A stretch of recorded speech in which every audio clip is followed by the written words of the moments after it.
Nigerians woke up to the news that the pump price for petrol had gone up on Tuesday. Now, this compounded with the persistent queues that have been present around the country for the past few weeks. This is Standpoint. I am Precious Amayu.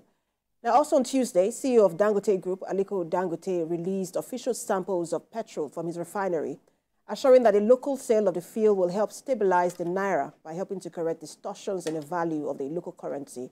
That's compared with the dollar. Describing the developments as historic, Dangote said the refinery located in Lagos will assist in knowing the true consumption of petrol in Nigeria, since every loaded truck can be tracked. Meanwhile, oil marketers have yet to commence the loading of petrol, despite assurances by the federal government that the commodity will be available by the weekend. As a result, petrol queues in major cities persisted on Friday, despite the Minister of State for Petroleum Resources Oil, Heineken Lokbobiri, earlier promising that the product would be massively available before the weekend.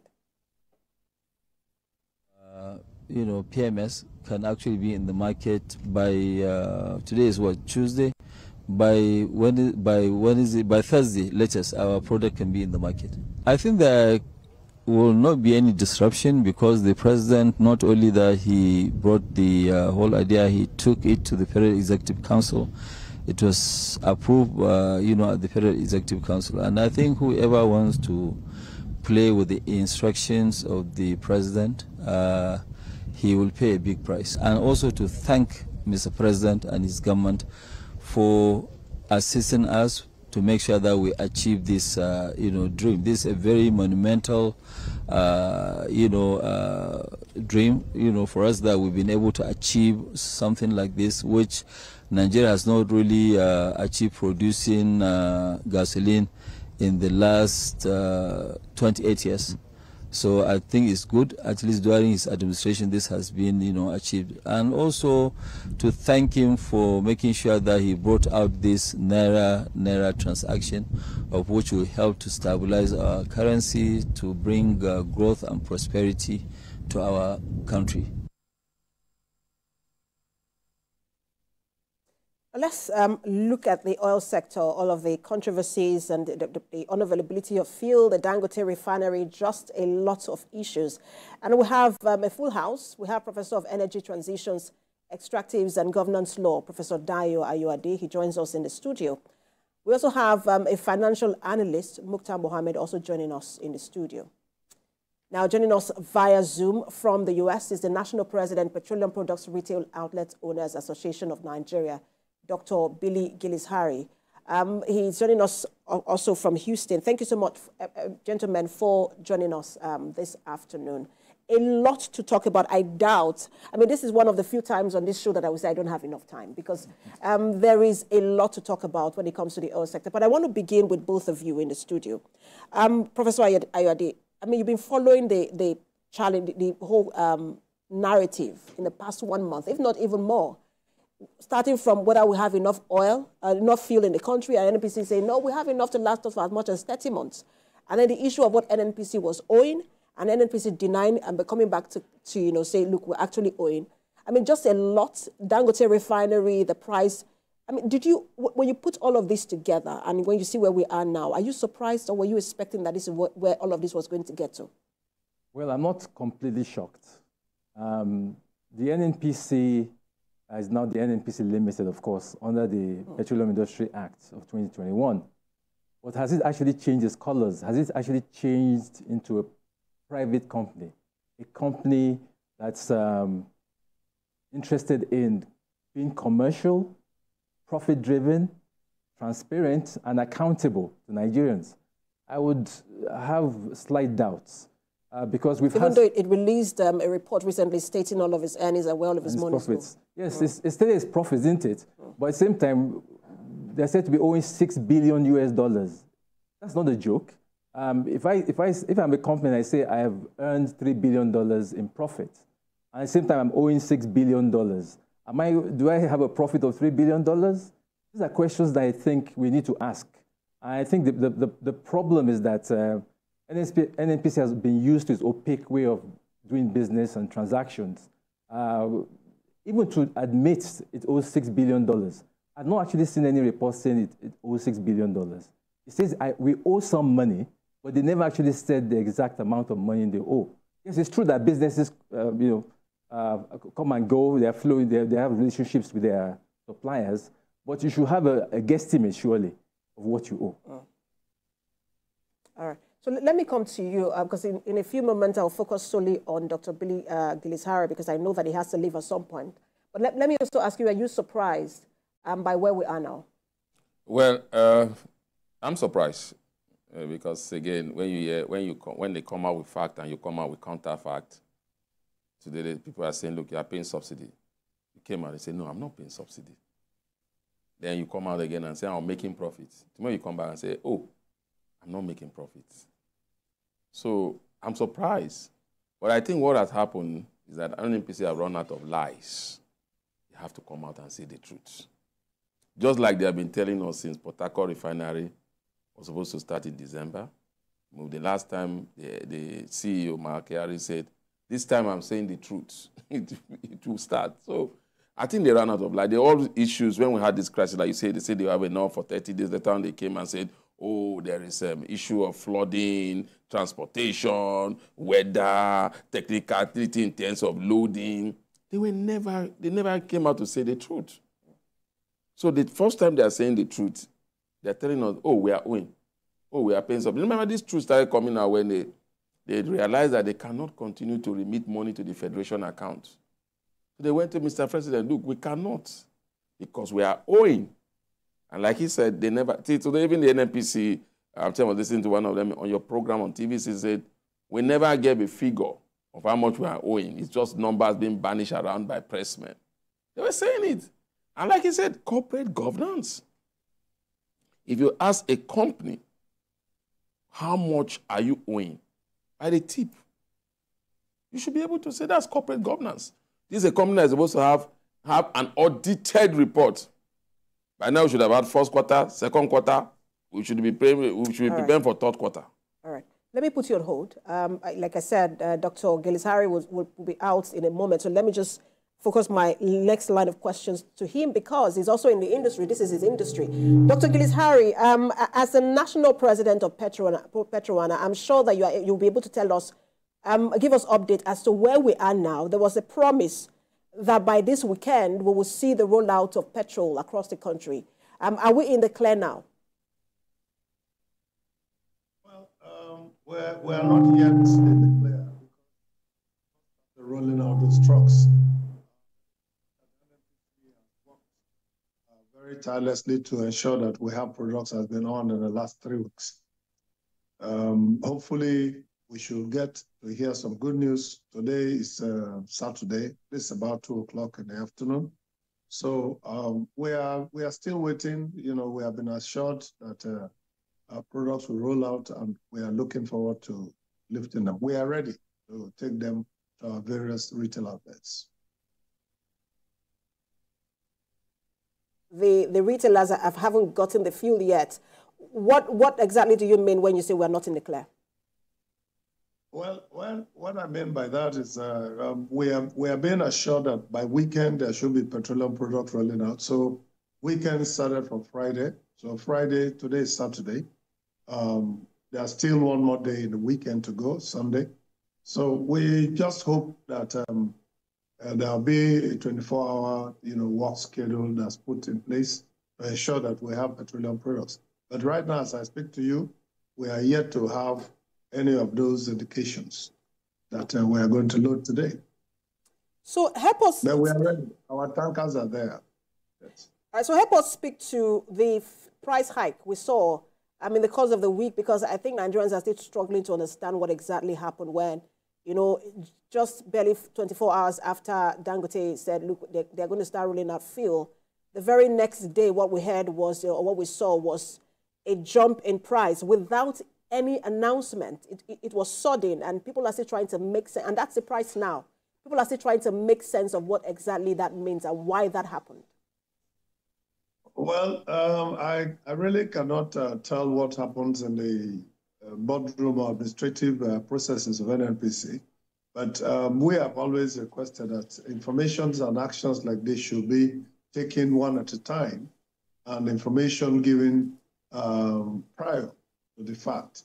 But this took everybody unawares because we're all scrambling for clarification, information, several meetings, different calls, and it's just only a few days ago, just actually a day ago or so, when we got a clarification from NNPC to tell us that we should go and make additional payments.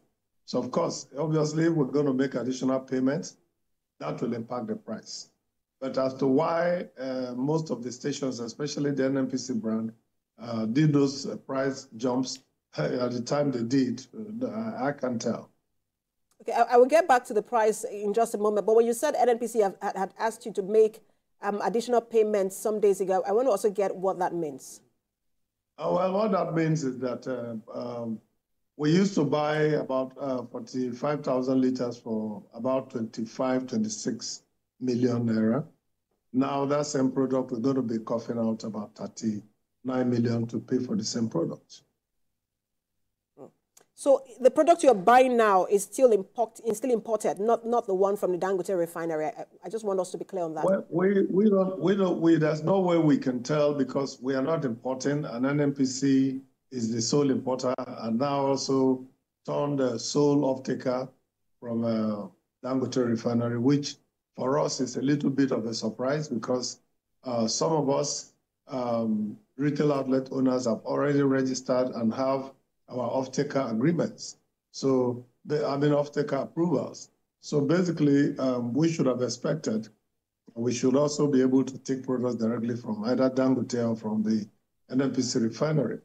But policy changes, federal government decisions and wading in, decisions have been made that NNPC will be made the sole off-taker for now. And we are told they're going to have about 25 million liters rolling out shortly. We are waiting for that to happen. And like always, our tankers are ready, our retail outlets are ready to expand the distribution as fast as possible. We know that NNPC has as much as 20% stake in Dangote refinery, even though for now it's just 7%.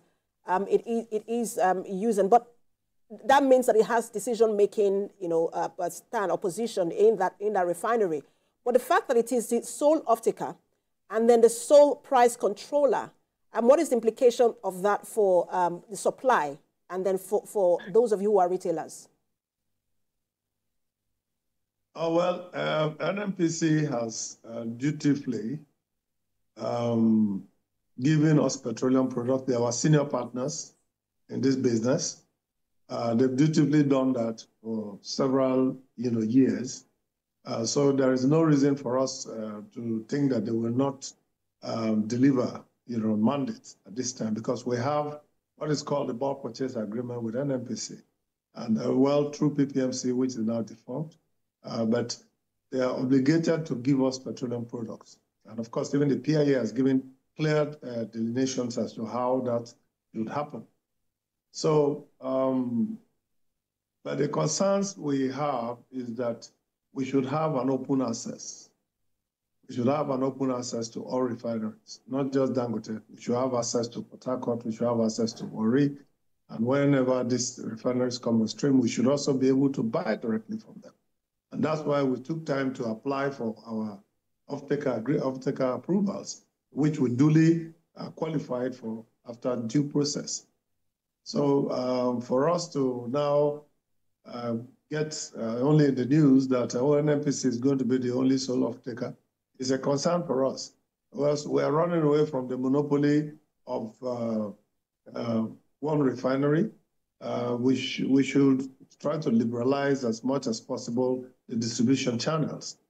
We have DAPMAN that have, a plethora of storage facilities across the country, especially in Port Harcourt, Warri, Calabar,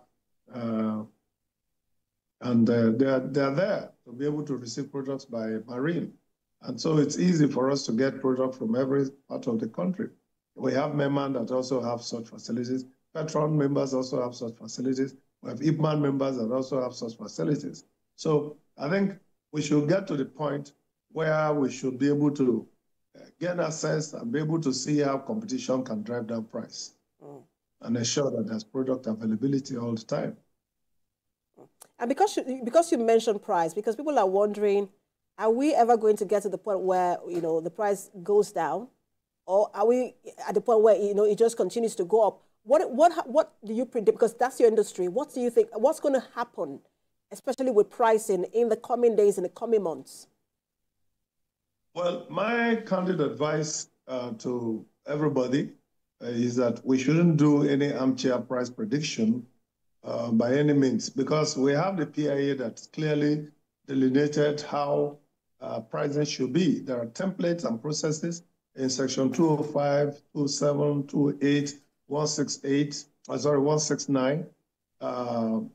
The PIA is very clear as to how the pricing should be. And we have the regulatory authorities that supervise that with clear conditions as to how the sales, should be done and how the profit should be done in connection with also the Fair Competition Council. So there is so much that's already in place, and all that I think we need to do as Nigerians is start obeying the law, follow through with the law, and if one practice of what we have put as a policy is not working, we should be able to have the guts to change them. For crying out loud, we have just only this country, and we don't have another. Regardless of what kind of passport any one of us carry, we must know that we have only Nigeria as our country, and we must all work to salvage this country. And the only way we have to do it is just to follow rules. So I do not think that it will be fair for anybody to start to predict what prices will be. I mean, you heard what Dangote said. They say for price. And Dr. Harry, and that's my final question to you, because I know that you have to go.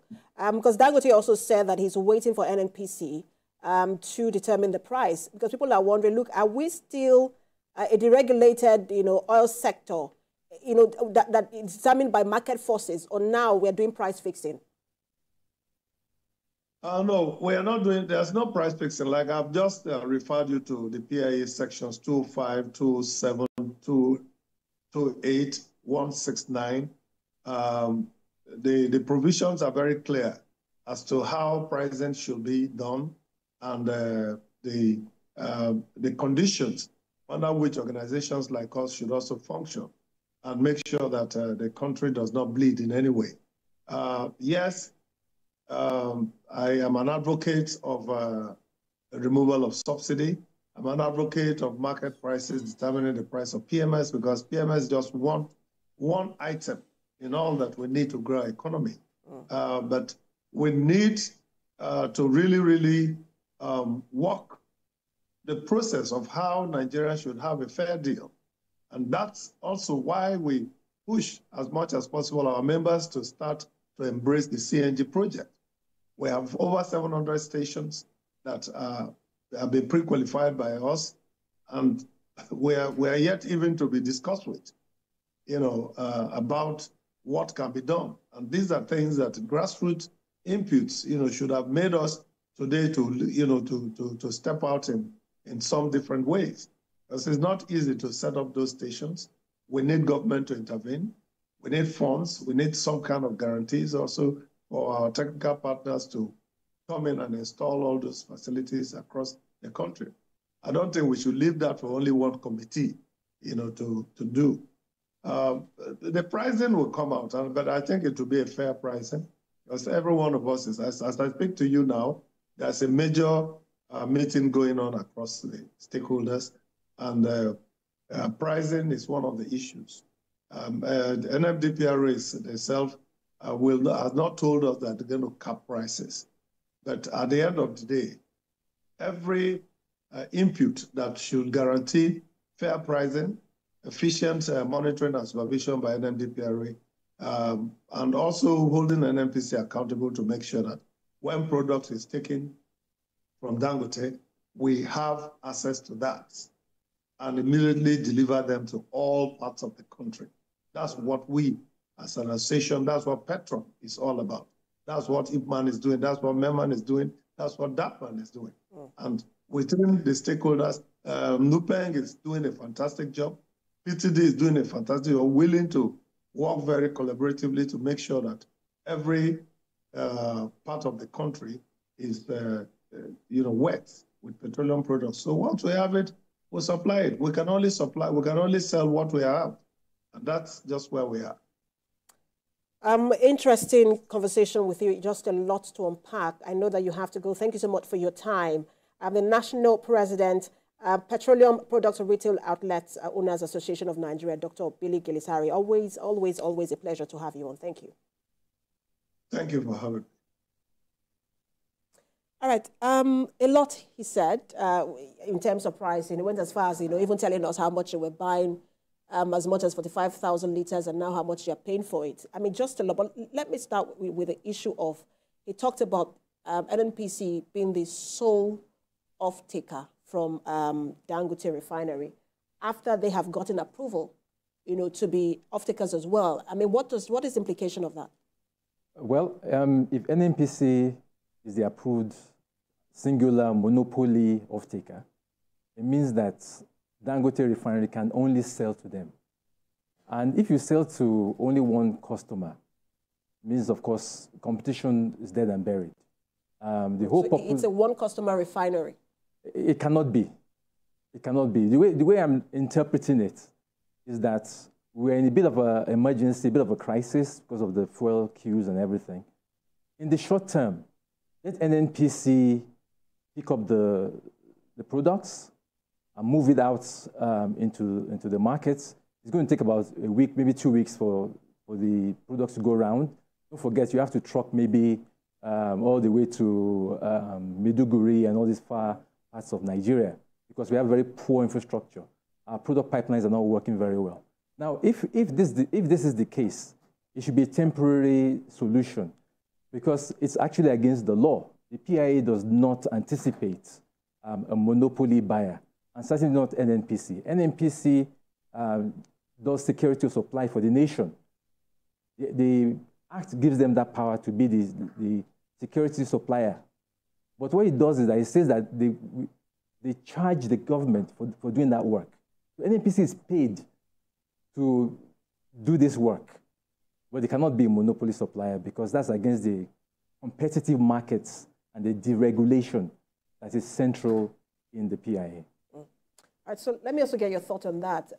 Being a monopoly buyer, being a one-customer refinery where it's just the NNPC, because, for him, it was quite surprising, just from what he was saying, that, look, if we've gotten approval and we're hearing, on television that NNPC is going to be the sole off-taker, that in itself has implication, especially for pricing as well, like you talked about. Your reaction? Well, I think unless I'm getting it up from the NNPC side and Dangote, that will only happen in September. I mean, for at least in September, NNPC will be the only one to lift fuel from Dangote Refinery.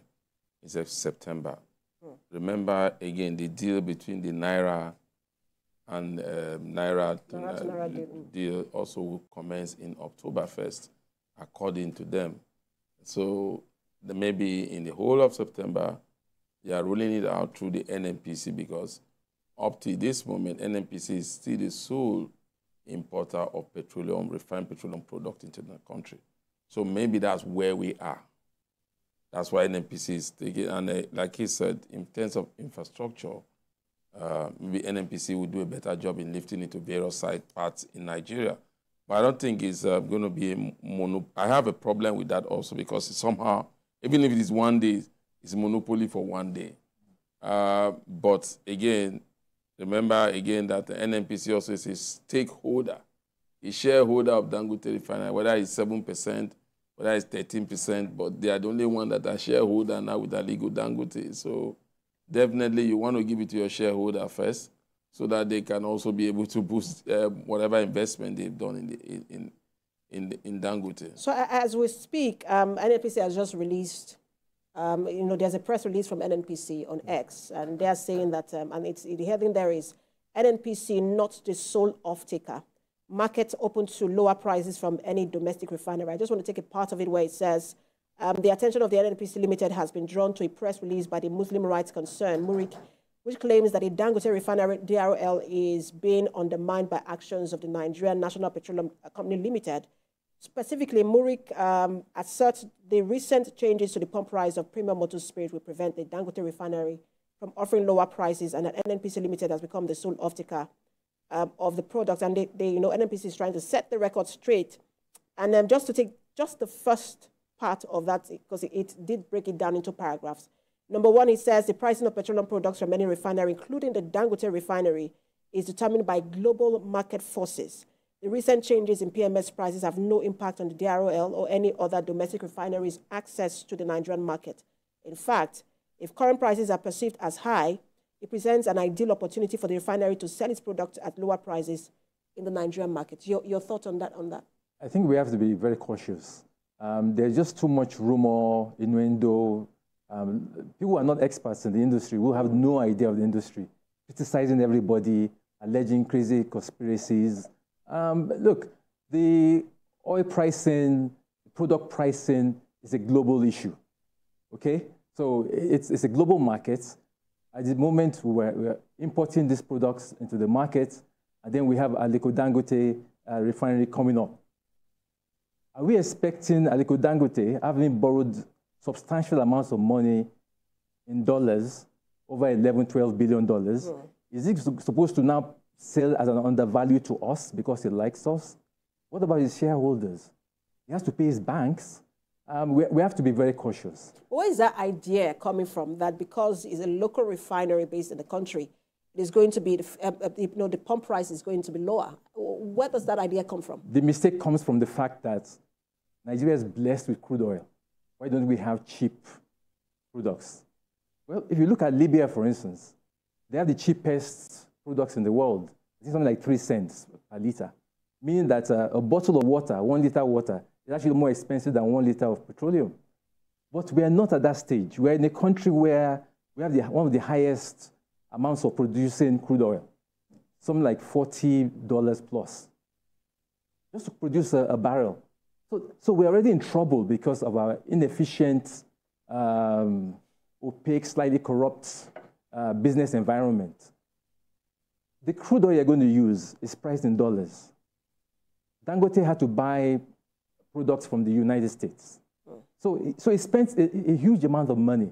How would you like this entrepreneur to now become a subsidy giver to the entire nation?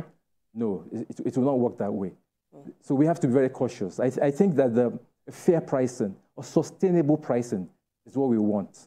Nothing crazy, something that the market can bear. I also say that the market is the king. Whenever we talk about product, the market is king. If you offer an artificially low price, you'll be hammered by the market. And what will happen? All our neighboring countries, they all benefit from our subsidized products. If Nigeria wants to get it right, we should have roughly equal pricing with Republic of Benin, Ghana, Cameroon, and what have you. All the places where our product is disappearing to. Because smuggling is one of our biggest problems. All right. So we'll speak more on this in just a moment. Let's take a break. When Standpoint returns, we'll continue to look at the oil sector and all of the issues arising. Stay with us.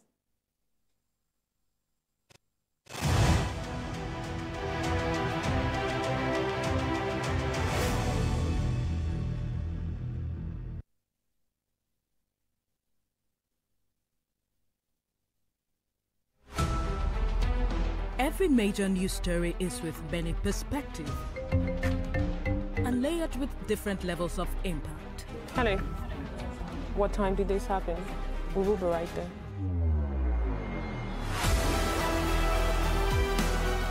At TVC News, we follow the big and major news, gathering the facts, witnessing the outcome. I am here live at the aftermath of the approval of the new national minimum wage. We are TV station of the year, not just for breaking news, but for being first, fair and accurate. TVC News, first with breaking news.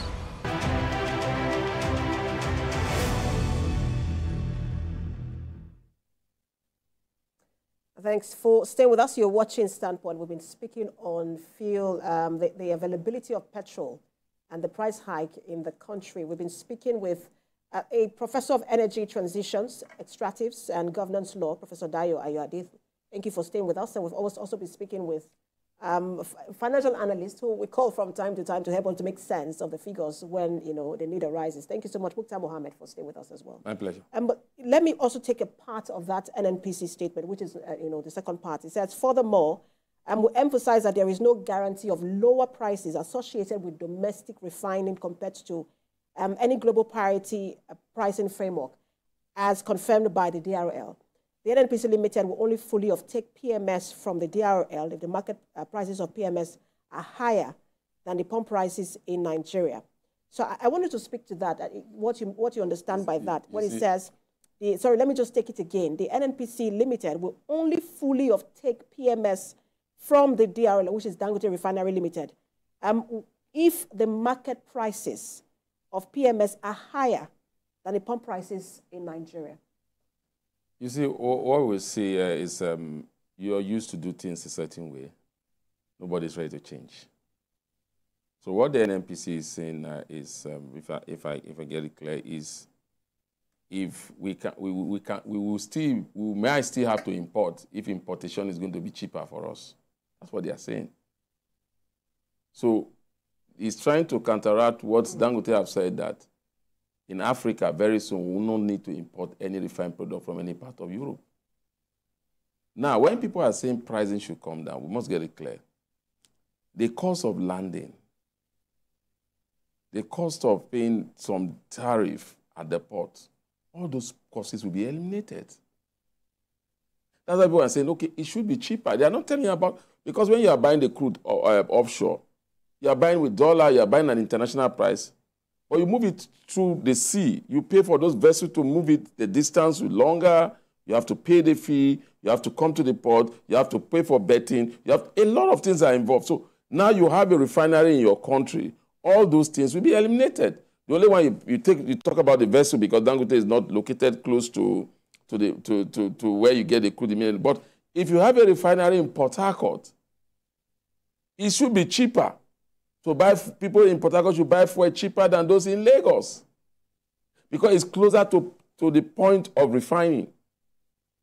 So NNPC should not come out and be telling us what we are saying is, remember there was a time that they said, I mean, even the comrade governor said it then when he was the main labor union leader. He said, the price of fuel, once it entered the Nigerian market, because of those charges, it gets almost like 50% higher. So what we should be looking at, what people are saying it should be cheaper, is not in the area of even the production. People are looking at what of all those charges. Will they still be paying those charges? If they are not paying those charges... the point that Prof made about starting that refinery was based on, loans. Some of those loans taken in foreign currency. Is it supposed to run at a loss? Because it's also one of the points it's also one of the points that NNPC also made, saying that the NNPC Limited cannot undermine a business in which it holds $1 billion stake. Let me tell you something. Where we are today was because of the exchange rate. Why NNPC say they are paying subsidies because of the exchange rate. Fine. Now, remember Mr. President said, it will be fixed. It will not be like what you have, the willing buyer, the willing seller, whereby today is 161, tomorrow is 150. He said it will be fixed. It will be a fixed price. And it will not be paid in dollars. Now, when you're talking about loans to build your refinery, Asham Dangote has a template. Remember that he's still going to be exporting this refined petroleum product to other parts of the world. That's why he has been able to import crude also from other parts of the world. So what I need to get clear is that at the inception, most Nigerians are interested, what you see, stability in terms of supply. Pricings might not be like stable as maybe buy international price. But that's why Mr. President is saying, we'll give you in Naira and we'll put it at a fixed rate. So what that fixed rate will be now, we don't know. Those are the modality they have to work out. Then, now, when it comes to how do you want to bring prices down? You don't bring prices down by having only one person supplying, only one person refining. NNPC is a limited company. NNPC is supposed to have, they have shareholders. NNPC have refineries too. Is NNPC telling us that their own refineries are not going to work at all? So if you are going to play like a global player, like they want to play like they want to play like sale. They've talked about I think the Kaduna refinery is supposed to go on sale. Precious. And you know what I keep saying? You know, in local palace, they say, who do us? This same refinery was supposed to have been sold 17 years ago. The same NNPC managing director at that time made a presentation to President Yaradua of blessed memory and said there was no need for them to sell that refinery to Bluebird, which was owned by Aligo Dangote and Femi Otodola, that they will be able to run that refinery successfully. And the president gave it to them. Are we not back to where we are? So the same NNPC is telling you, who will buy Kaduna refinery and Warri refinery at the current stage? Who will buy it? Right. Let's hope that they have interested buyers. But let me come to Prof. Because the statement, that particular statement, you are in the energy sector, and I just really want it, because it looks really like a pregnant statement. When NNPC says if, you know, it looks like one of those statements, you know, you find in the Constitution that has a lot of loopholes. And I just want to take it again where it says the NNPC will only fully offtake PMS from the Dangote Refinery Limited if the market prices of PMS are higher than the pump prices in the country, in Nigeria. I mean, what does that mean as you hear it? As he said, what they're trying to say is that we will buy where the market is favorable. I said the market is king. So if Dangote Refinery... So we're still going to be importing? That's effectively what they're saying. And that's a bit of a concern. As he rightly points out, what happened to your refineries? You have 4 lovely refineries there, 445,000 capacity or so. What are you going to do with your refineries? And for the last 15 to 20 years, that refinery has not functioned effectively. I would worry as to who wants to take on board that kind of liability. The Blue Star Consortium at that time of Dangote and Otedola paid, I think, about $600 million. And I remember that at that time, when the new incoming Yaradua government completely reversed this without doing any proper assessment, I was very worried, and I think I made a lot of pronouncements in public about it, that we have shot ourselves in the foot. And since that time, we have been leaking money, because the refineries have all sorts of staff and also amounts of money have been spent on it, turnaround maintenance running to billions of dollars, and we are still back where we started. We have, again, a set of promises, I think, for the end October. And Prof, I can only imagine that at that time it would have been, you know, more expensive to buy, yes, and cheaper to rehabilitate. Yes. But now it should be less in terms of pricing. Should be lower in terms of pricing, less expensive to buy. Yes. But you know, you have to now spend more to rehabilitate it. So yes. I mean, it doesn't make sense for business. But I also wanted to ask you, why? Because we've talked so much about food security. Yes. We've talked so much about national security. But we don't spend time talking about energy security. Why do we have so much energy insecurity in a country where we have crude oil, we have, and all that comes with crude oil, you know, it should be available to us, not even in terms of pricing, but just in terms of availability? Why is that a challenge? Because we have very poor governance. It's as simple as that. You said issues about who would buy it from us. Sell it for $1. Sell those refineries for $1 each. That's one way of doing it. And put in place mechanisms to ensure that those buyers will invest properly into it. We always have problems because energy security actually feeds into the economy, feeds into the food, into agriculture. Every aspect of our economy is connected to energy. When you don't have, because energy is the lifeblood of every economy. Electricity is the lifeblood. Without electricity, you know that you can't do anything in your house, you can't do anything in your businesses. Same with PMS.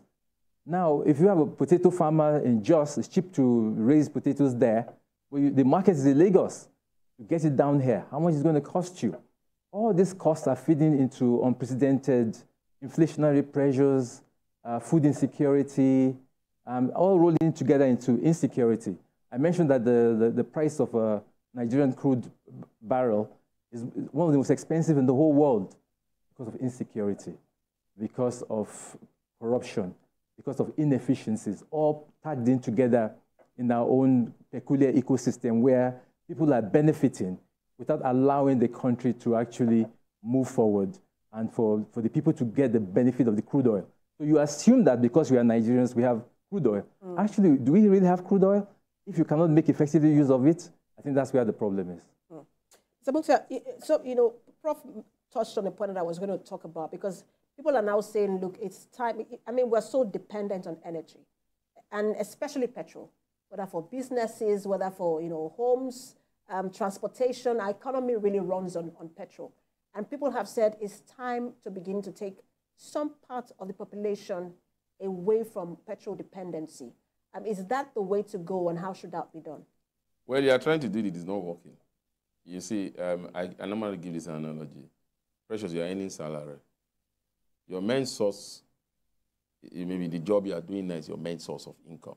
Doesn't mean you can't also do other businesses. Now, from your main source of income, you begin to diversify into other businesses.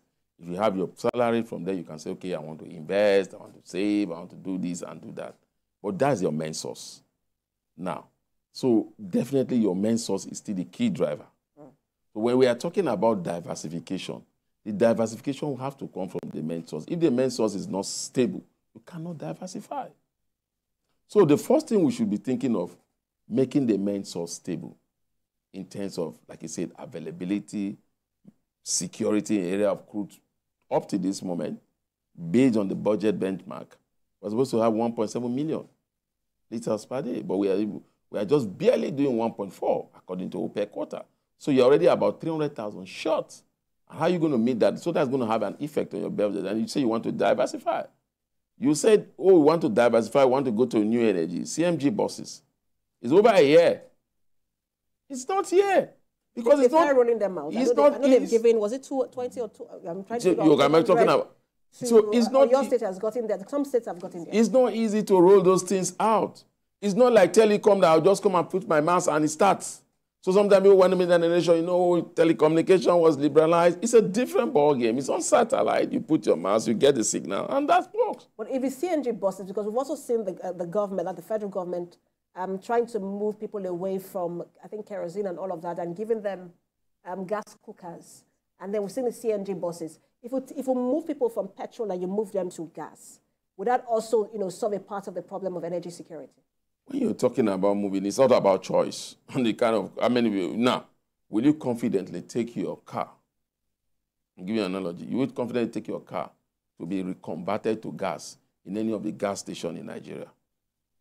Will you confidently take your car to do that? You won't want to, because even the regulator themselves could not even regulate the imported gas that were coming into the country. And I will not change my car. There's no law that tells you that I cannot still use petrol car. There are some gas cars still in Nigeria. People are still using it. So if your regulator could say the sulfur quantity on Dangote gas that you have been selling for months, I mean, almost a year before you said you want to roll out PMS, you said that has high level of sulfur, and you did not stop it. You do not have any laboratory anywhere to think of that. And the Dangote now said the other one that we will import has high level of sulfur, more than even our own. Will you now confidently take your own car for the same people to now change it, and you are sure you are buying it? See, it's, like I said, it's a systematic problem. And it's a deliberate systematic problem.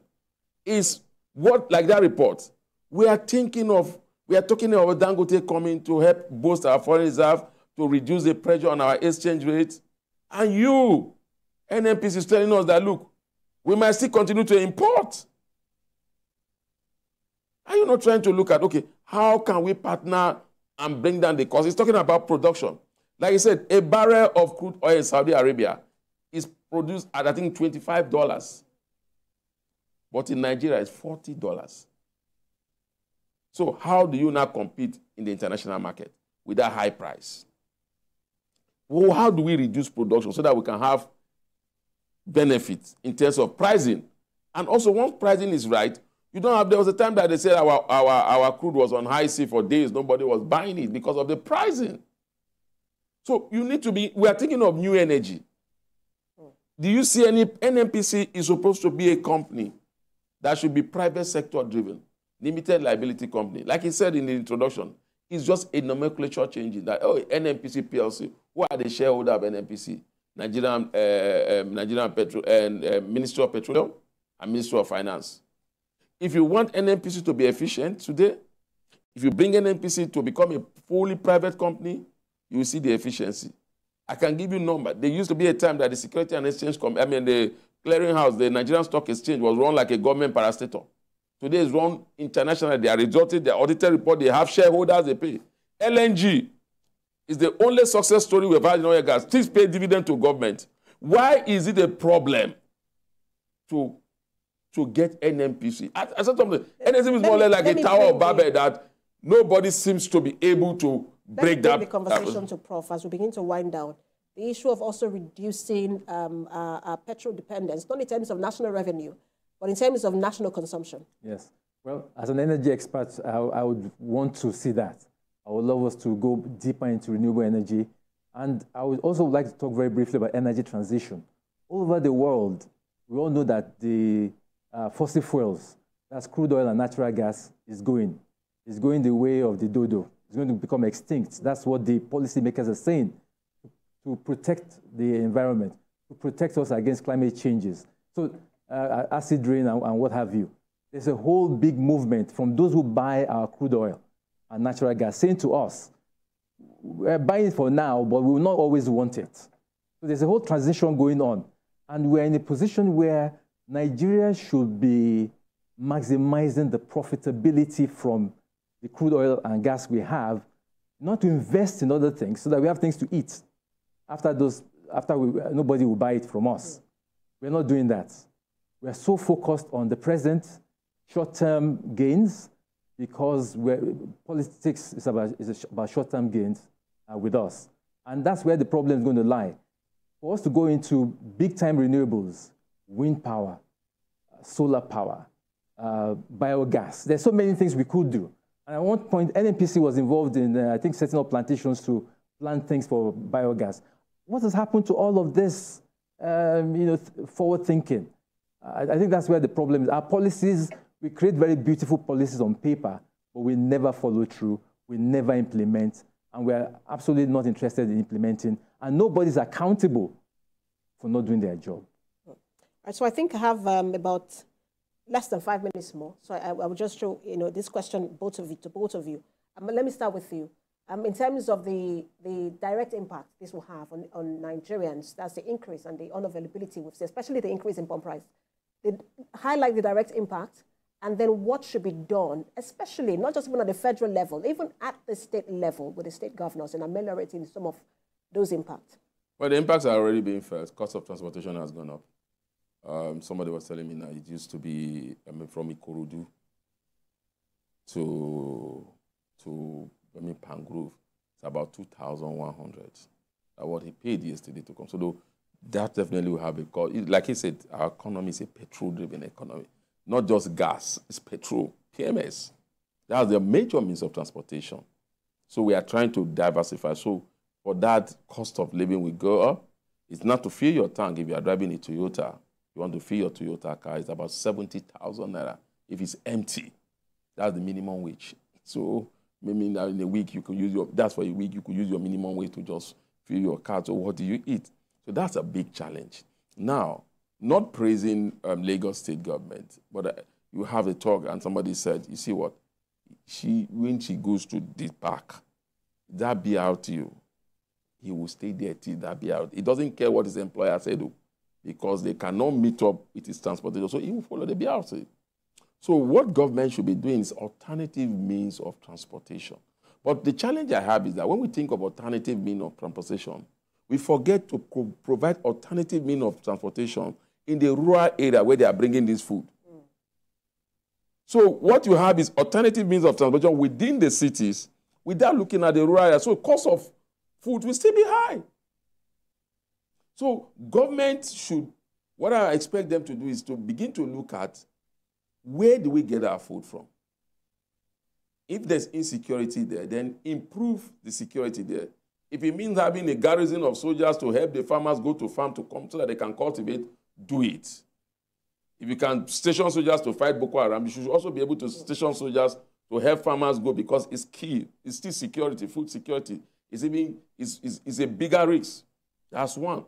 Secondly, the rural areas. How much are you providing in terms of subsidy in transportation? So when these CNG buses that we are talking about, how many CNG buses are coming as truck to move food from the rural area? So otherwise, you just have CNG buses just taking informal people to work. And then and that benefits a few people, but not the entire country. Prof, let me also get your thoughts, final thought on that in terms of ameliorating the impact, direct impact that this, or just even indirect impact that this will have. It will be very, very difficult because we've jumped the gun as we normally do. If you want to remove subsidies, you put in your amelioratives, you put in your proper infrastructure, you calculate the impact on your people. I think something like 70 to 80% of Nigerians are poor, very poor. Now you have a minimum wage of only 70,000, just after a lot of trouble negotiated, and immediately prices are spiking again. So food prices going through the roof, transportation prices going through the roof, inflation again going through the roof, and we are looking for easy solutions. Our problem is that we love a silver bullet to kill all our problems. There will be no silver bullet on this one. We all have the governments at all levels, both the federal level as well as the state level, have to say, what can we do in a transparent manner? What kind of money can we spend in a transparent manner to help pushing the impact on the consumer? The problem is that subsidies are always very, very, very expensive because they're always abused. It's not the market. It's you trying to do something that's artificial. So when you do something that's artificial, the market will punish you. The money will be stolen. The money will be mishandled. And things like that will happen. So I think we should try to be optimistic because it's our country. We have nowhere else to go. So I told you at the beginning that this is one conversation I was very sure we don't have enough time for. We did not have enough time, time for it. Just a lot to talk about. Thank you both for your time. It's been an interesting conversation. Professor of Energy Transitions, Extractives and Governance Law, Professor Dayo Ayode. Thank you. And financial analyst, Mukhtar Mohammed. Thank you so much for your time. Thank you. All right, that's Standpoints this week. Remember, you can watch the repeat broadcast at 11 p.m. tonight and 5 a.m. on Sunday. Thank you for watching. I am Precious Amayu.